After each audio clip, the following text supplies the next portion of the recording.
একই জমি দুইবার বিক্রি হলে কোন দলিলটি টিকবে? এ বিষয়ে আমি আগে একটি ভিডিও পোস্ট করেছিলাম, কিন্তু অনেকেই আমাকে জানিয়েছেন যে আমার কথা তারা বুঝতে পারেন নাই। তাই আজ সহজ ভাষায় বিষয়টি এই ভিডিওতে আমি বোঝানোর চেষ্টা করব। ভিডিওটি শেষ পর্যন্ত দেখুন।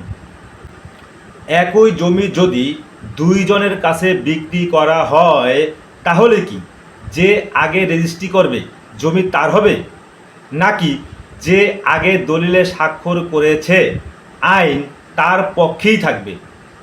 অনেকেই এই বিষয়টি ভুল বোঝেন। দেখেন, দলিল সম্পাদন আর রেজিস্ট্রি এক জিনিস নয়, আর এই পার্থক্যই অনেক জমি সংক্রান্ত মামলার ফল নির্ধারণ করে। প্রথমে বুঝে নেওয়া যাক, দলিল সম্পাদন বলতে কি বোঝায়। দলিল সম্পাদন হলো সেই সময় যখন বিক্রেতা ও ক্রেতা আইন অনুযায়ী দলিলে স্বাক্ষর করেন বা টিপসই দেন, অর্থাৎ দলিলটি আইনগতভাবে সম্পন্ন হয়।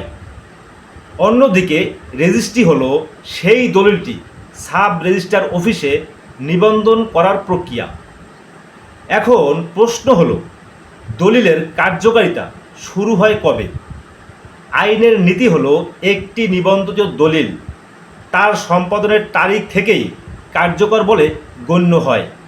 অর্থাৎ আজ দলিল সম্পাদন হলো, কিন্তু 1 মাস পরে রেজিস্ট্রি হলো, তবুও দলিলের কার্যকারিতা গণনা হবে সম্পাদনের তারিখ থেকেই।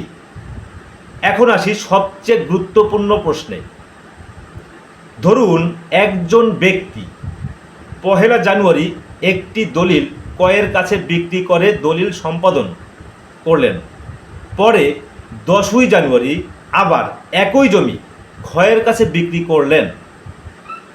এক্ষেত্রে আইনের দৃষ্টিতে প্রথম সম্পাদিত বৈধ দলিলই অগ্রাধিকার পাবে,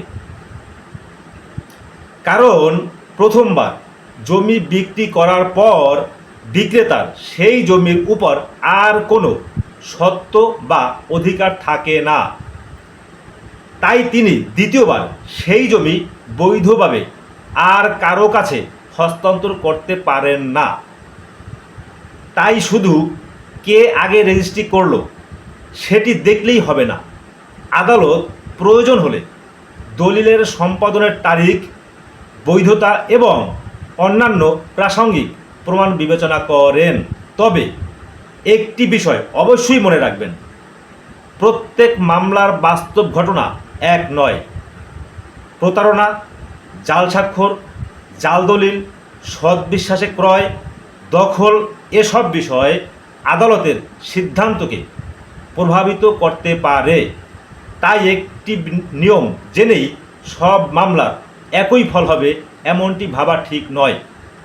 জমি কেনার আগে অবশ্যই দলিল, খতিয়ান, নামজারি, রেকর্ড এবং বিক্রেতার মালিকানা ভালোভাবে যাচাই করুন। আইন জানলে প্রতারণা থেকে বাঁচা অনেক সহজ।